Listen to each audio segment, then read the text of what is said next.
Alright, I'm going to try and do a little video comparison between this 2017 Ford F-150 Lariat against my former 2016 Dodge Ram 1500 Eco Diesel Laramie. This F-150 Lariat has the 3.5 liter all new EcoBoost and the 10-speed transmission. This will be part one, and it'll be strictly the outside of the vehicle, comparisons between two, and very subjective, basically, to my opinions of the two vehicles. So let's start at the front here. On the front, I kind of like the grille a little better of the Dodge Ram Eco Diesel versus the grille of this. I don't think this is ugly by any means, but I do like the fact that this has a forward-facing camera here. I don't know if you can see that right here, but it does work very well and can show you quite a bit when you're in tight situations. This truck has LED lights right here on the side view mirrors that you can turn on and off, and it does light a fairly significant area out here. They point straight out, and they're bright white LED lights. They do work very well. It's a nice feature that the Ram does not have. My Ram did have the air suspension, which was a very nice feature. Raised and lowered the vehicle, I think 4 inches total. And that was a really nice feature. I did like that a lot. This truck, I got these rear steps here for the bed access. They work pretty good. You just kind of push them in. If I showed it there, you push that little button, they pop out. So I do like those. I'm a short guy, so I need help getting in the bed of the truck and stuff. So that is a very, very nice feature. The other thing I like about this truck a little better than the Ram is these power deploying running boards. You can see them here, but this is the running board, the silver streak here going across. A couple things to note about these: when you open the door, they pop out. When you close the door, they will retract. Now, that is customizable. It is a setting. So I have it set right now to function just like that.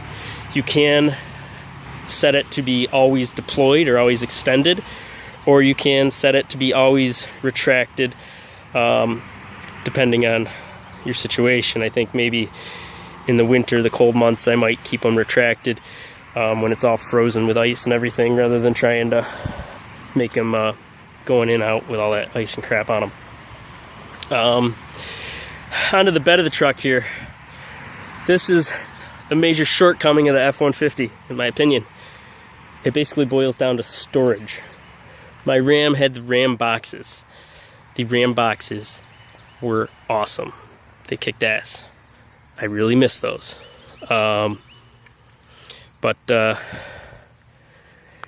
this truck does not have as good storage. The Ram also had storage under the floorboards.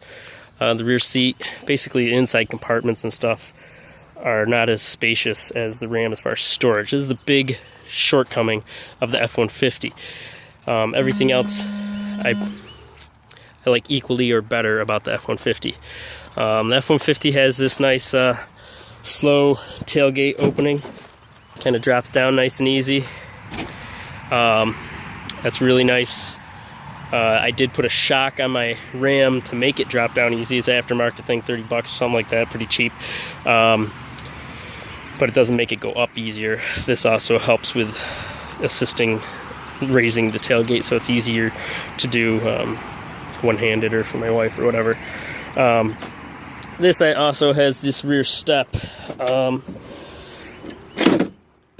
which I like. So far, I have not had the truck very long. I only have a little over 1,000 miles on it. I have not used it very much, but there again, the truck is pretty new to me. I do like it. Again, I'm not a very tall guy, so this does make hopping up into the bed of the truck, very user-friendly for me. The handle's kind of nice. Obviously, the downfall of this step is if you have a trailer hitched to it, you can't use it, but then you could just step on the tongue of the trailer, so not really a big deal. So I do like that quite a bit. Another thing I like much better about this F-150 than my Ram is this right here. This blind spot monitoring, and it also has adaptive cruise control. That is not an option in the Ram. Major shortcoming of the Ram when you're paying, around 60 grand for a truck. You should be able to get all that technology. My Ram was not an option to get the adaptive cruise control, which on this vehicle, on this Ford, works very well. The only thing I wish it would allow you to follow a little closer to the vehicle in front of you on the expressway. At expressway speeds, it does have a fairly sizable gap between you and the car in front of you, even when it's set at the shortest distance. You can make the distance you're following a vehicle in front of you more or less by a button on the steering wheel. But when it's all the way to its smallest or closest distance to the vehicle in front of you, it's still a fairly good gap, and everybody sneaks in front of you, which is just annoying to me. My Ram, or not my wife's Grand Cherokee also has the adaptive cruise control on her vehicle, and on the Grand Cherokee it is a smaller gap. I like that a little better, but this works very well. This also has a lane keep assist, so it detects if you're going over the white or yellow lines. It vibrates the steering wheel a little bit. You can set the amount of vibration to be more or less. It's very subtle. It's not overbearing, and you can shut it off if you want. Other nice thing about this has this keypad here, which if you say you're going on a week-long hike, camping in the woods, in the mountains or something, and you want to lock your keys in the truck, if you leave your key in the truck and lock it, it will disable your key fob until this code is entered correctly. So even if someone broke into your truck, they wouldn't be able to steal it, even though the key fob is in the truck, unless they knew the code to type into there. So I kind of like that feature. That's kind of nice. A lot of times I find myself hiding the keys outside the vehicle on other vehicles I've had when I just didn't want to carry them with me all the time. So that's kind of a nice feature. Both the trucks had auto dimming side view mirrors. I did not get the trailer mirrors on either of the trucks because the trailer tow mirrors for both Ford and Ram are not auto dimming, and I like the auto dimming feature, and I don't tow a whole lot. I just spent a few minutes doing the trailer backup assist setup on this thing. That's kind of a really slick feature. It does work very well, and if you're not someone that is accustomed to backing up a trailer, I could see how that would be very, very useful. What else can I say about this? Both the trucks had capless fuel caps, so that's kind of equal there, I'd say. So basically this F-150 is far, far, far, far, far more powerful as far as speed, acceleration, towing capacity than my Dodge Ram EcoDiesel. This is way more fun to drive, but there's always a short downside. It's a lot less economical. The Dodge Ram EcoDiesel did get substantially better mileage. On my standard commute on the Dodge Ram, I would get approximately 22 to 23 miles per gallon. It was always between 22 and 23, 22 point something. pretty much did not matter how I drove the Eco Diesel. I'm getting on the same commute, same daily drive, I'm getting 18, someplace between 18, 18.5. There again, that's according to the vehicle's computers. I have not manually calculated either of them. That's, you know, so it makes a big difference how you drive more so with the Ford. If I were laying into this all the time, I'm sure it would be even less than 18. But this does have a sport mode that my Ram did not. And you put this thing in sport mode, and it's actually sporty. It is really fun to drive. One other thing I'll mention, I've seen other people mention, is this trailer hitch. You can't see it here too well, but these, you see the hooks here, where you hook your tow chains, or your safety chains on the trailer. It's kind of tucked up under there quite a ways. I wish it was out a little further. It is kind of a pain hooking those chains up under there. So far, the trailers I've used, the chains have been long enough. I haven't had to get extenders. I know some people have on other trailers, but I've not had that issue. Another thing I'll mention too is the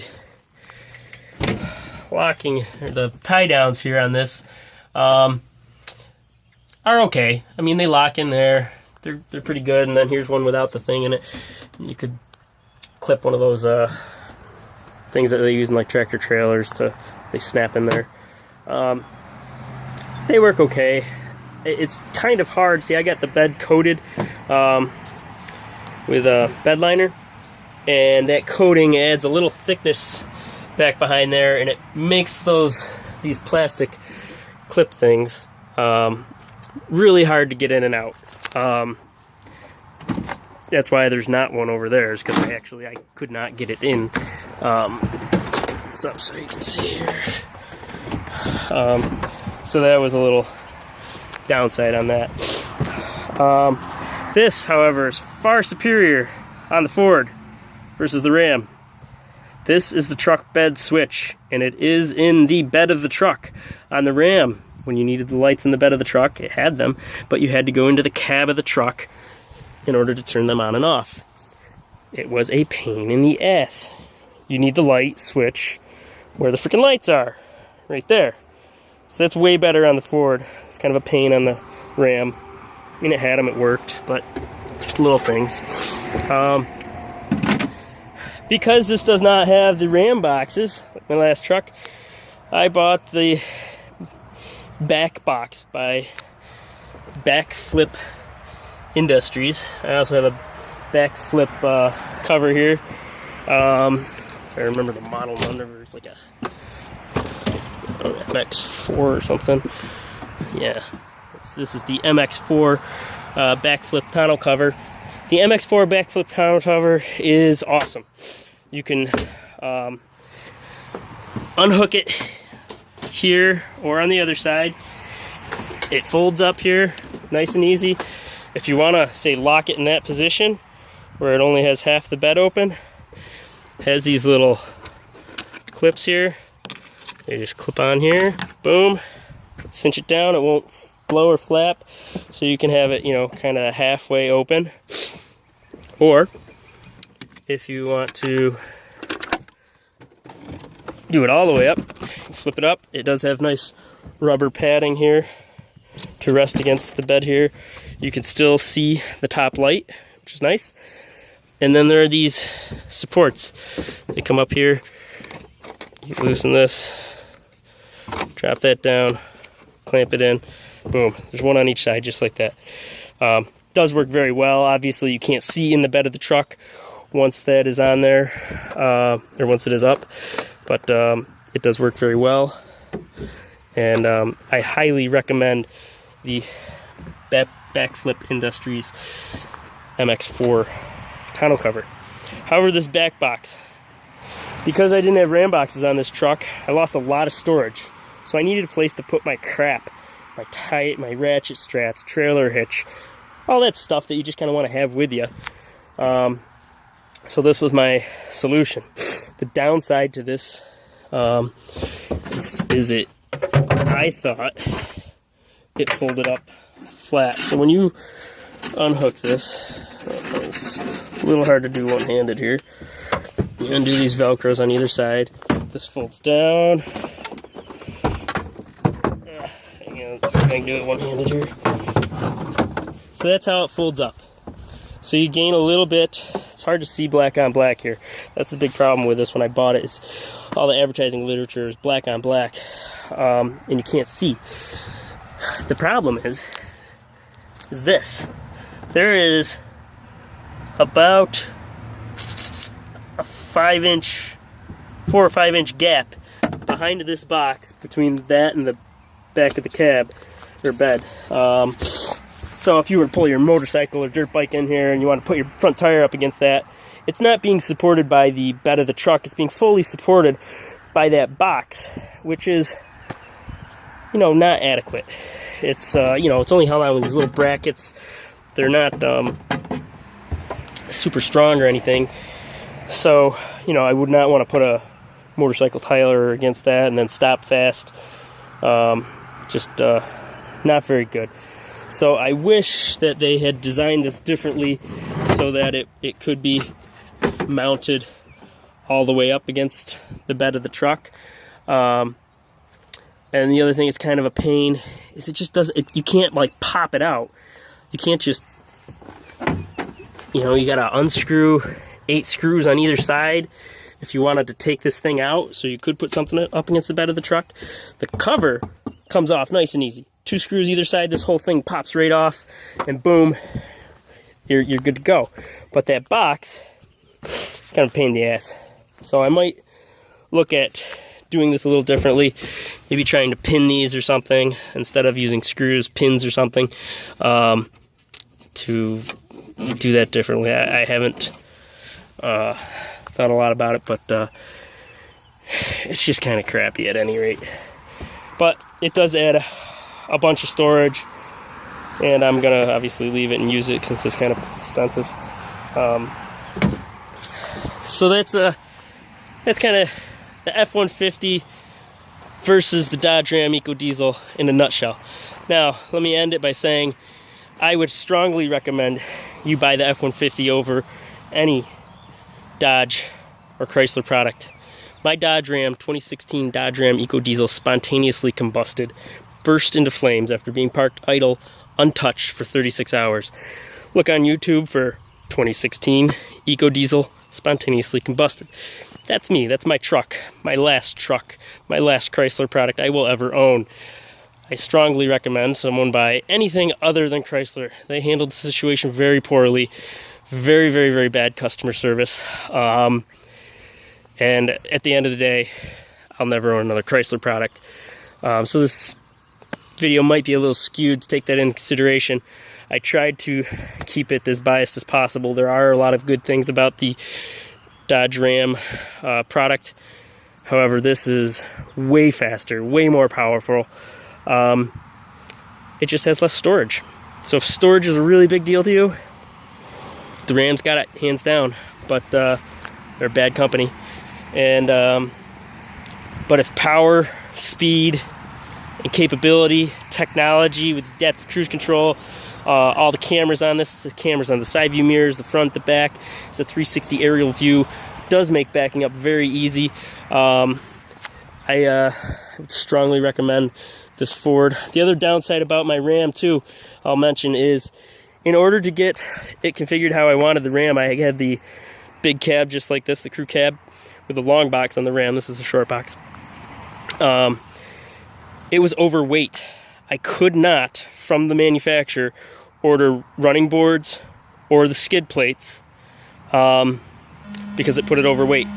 So this one, no problem. I was able to get the skid plates with FX4 package, the running boards, even the little side steps, no weight issues. I had to, on my Ram, order those aftermarket, have the dealer install them before I picked them up. So it was kind of a pain to do that. I couldn't even get the tow hooks on the Ram because they weighed too much. It put the truck overweight. The manufacturer could not make it that way legally. So Ram's a fat, heavy truck, and it's slow because of it. This is much faster, much more fun, and hopefully a better company, but hopefully I never really have to find out like I did with my Ram. I guess that's all on the outside comparison between the F-150 and the Dodge Ram. At the end of the day, I'd go with this Ford. It's actually a lot more fun to drive. See ya.